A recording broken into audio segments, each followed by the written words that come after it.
Bismillahirrahmanirrahim. Assalamualaikum. My name is Sama Nari. I am a lecturer chemistry and my qualification is MPhil Organic Chemistry और मेरा teaching experience 5 years का है. I have taught from basic metric level to higher graduation level students. So let's move towards our today's topic of discussion. We will discuss about carbohydrates. Carbohydrates basically belongs from a macromolecule category of organic compounds. ये वो compounds हैं जो हम अपनी diet में लेते हैं और जैसे कार्बोहाइड्रेट्स हैं, लिपिड्स हैं, प्रोटीन्स हैं, तो ये मैक्रोमोलिक्यूल्स की क्लास से बिलोंग करते हैं और इनको हम स्टडी करते हैं under the branch of chemistry that is biochemistry, क्योंकि ये लिविंग में जाके इनका रोल प्ले होता है और डिफरेंट बायोकेमिकल रिएक्शंस इस पे अप्लाई होती हैं. That's why we study them in biochemistry branch. So here we have a general digestive plan of carbohydrates. ये किस तरह से डाइजेस्ट होते हैं उसके बारे में थोड़ा सा हम यहाँ पे डिस्कस करेंगे. कार्बोहाइड्रेट्स जो हैं वो बेसिकली मेन सोर्स है एनर्जी का. किस तरह से कि 17 किलो जाउल ऑफ एनर्जी पर ग्राम, यानी अगर 1 ग्राम आप कार्बोहाइड्रेट इनटेक करते हैं तो आपको उसके रिजल्ट में after digestion 17 kilo joule energy मिलेगी. हम कार्बोहाइड्रेट्स अपनी फूड में लेते हैं. ये बेसिकली क्या होते हैं, लॉन्ग चेन्स ऑफ स्टार्च. ये लॉन्ग चेन्स है, that's why these are called macromolecules, या इनको पॉलीमर्स भी कहते हैं. अब होता क्या है कि इनकी फिर ब्रेक डाउन करते हैं. ब्रेक डाउन होती है थ्रू डाइजेस्टिव एंजाइम्स जो हमारी बॉडी के अंदर अल्लाह ताला ने रखे हुए हैं.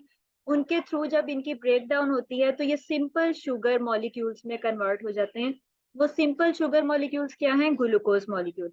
Basically these glucose molecules are the source of energy.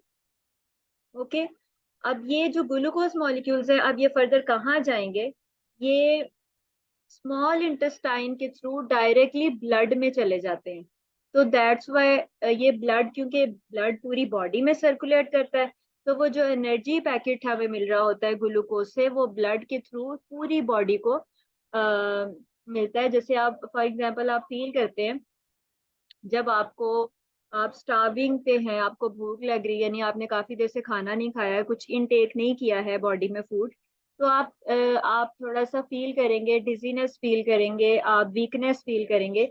और जैसे ही आप कार्बोहाइड्रेट्स या दूसरी फूड जिसमें प्रोटीन्स वगैरह होंगे वो आप इनटेक करते हैं, तो आफ्टर डाइजेशन कुछ देर के बाद वो आपको जो एनर्जी होती है वो ब्लड के थ्रू पूरी बॉडी को मिल जाती है एंड यू फील हेल्दी. इस तरह से फूड इनटेक जो है वो healthy food intake role play करता है हमारी बॉडी में. तो ये डायग्राम से भी थोड़ा सा एक्सप्लेन किया हुआ है कि फूड कंटेनिंग कार्बोहाइड्रेट्स, जैसे अब कौन से फूड्स होते हैं जिनमें कार्बोहाइड्रेट्स होता है. फॉर एग्जांपल पोटैटोज है, ब्रेड है, रोटी जो हम खाते हैं वो प्योर कार्बोहाइड्रेट्स हैं, व्हीट कह लें आप, और इसके अलावा कॉर्न है, बीन्स हैं, इन सब में कार्बोहाइड्रेट्स होते हैं. ये जितने भी नेचुरल हम फूड लेते हैं उनमें कार्बोहाइड्रेट्स कम या ज्यादा अमाउंट में वेरी करता है हर प्रोडक्ट में कि कितनी अमाउंट होती है कार्बोहाइड्रेट्स की. दूसरी भी क्योंकि कंपाउंड्स होते हैं, प्रोटीन्स वगैरह, लिपिड्स वगैरह, ऑयल्स, तो ये प्रोडक्ट टू प्रोडक्ट वेरी करती है इनकी अमाउंट. बहरहाल फूड में जिनमें कार्बोहाइड्रेट्स है वो आप इनटेक कर रहे हैं, वो मैक्रोमोलिक्यूल्स हैं. उनको digestive enzyme again break down करते हैं और सिंपल शुगर मॉलिक्यूल्स में कन्वर्ट कर देते हैं. वो शुगर मॉलिक्यूल्स क्या है, वो ग्लूकोज के मॉलिक्यूल को. अब ये ग्लूकोज क्या क्या रोल प्ले कर सकती है हमारी बॉडी में. एक तो डायरेक्ट आपको, क्योंकि आपको एक वीकनेस जो फील हो रही है उसको खत्म करने के लिए ये ब्लड स्ट्रीम में चली जाएगी और यूज्ड एज मस्कुलर एनर्जी, और एनर्जी के तौर पे मस्कुलर एनर्जी के तौर पे हम इसको यूज करेंगे जो ब्लड स्ट्रीम से पूरी बॉडी को मिलेगी. दूसरा है कि वही जो ग्लूकोज मॉलिक्यूल्स हैं उनको कन्वर्ट कर दिया जाए ग्लाइकोजन में. ग्लाइकोजन अगेन एक मैक्रो मॉलिक्यूल है और स्टोर कर लेते हैं लिवर में. जिगर जो है ना वो बेसिकली स्टोर रूम है, आप समझ सकते हैं किसका, ग्लाइकोजन का। जो आपके बॉडी में ग्लूकोज ग्लाइकोजन में स्टोर होती है ना, इन केस अगर आप कोई इंसान 2 या 3 दिन 2 दिन खाना नहीं खा रहा, तो वो जो स्टोर है लिवर में ग्लाइकोजन, वो उसी को उतनी देर ब्रेक करके आपकी बॉडी को जिंदा रखने की कोशिश करता है, जो हमने ग्लाइकोजन की फॉर्म में लिवर में स्टोर किया हुआ है ग्लूकोज। ओके, वो फिर उसको ब्रेक करते हैं और बॉडी को जरूरत के मुताबिक जो एनर्जी है वो देते हैं, लेकिन तब तक दे पाएंगे जब तक आपके पास स्टोर्ड ग्लाइकोजन है।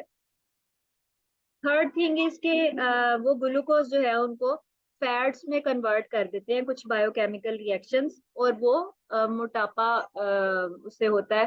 फैट्स क्योंकि एक्यूमुलेट होते रहते हैं बॉडी में, फैट्स डाइजेस्ट नहीं होते, तो वो एक्यूमुलेट जिस जैसे आप कह सकते हैं कि चर्बी बन रही है ना जिस्म में, तो वो सारी फूड अगर आप उसको अच्छी तरह से कंज्यूम नहीं, बर्न नहीं करते कैलोरीज को, तो वो क्या होता है कि वो फैट में कन्वर्ट हो जाती हैं और वो ओबेसिटी कॉज करती है।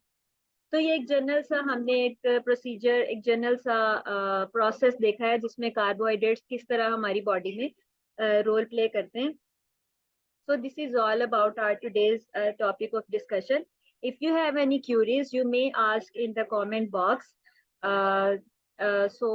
Let's end our today's topic. Assalamu alaikum wa rahmatullah. Jazakallahu khair.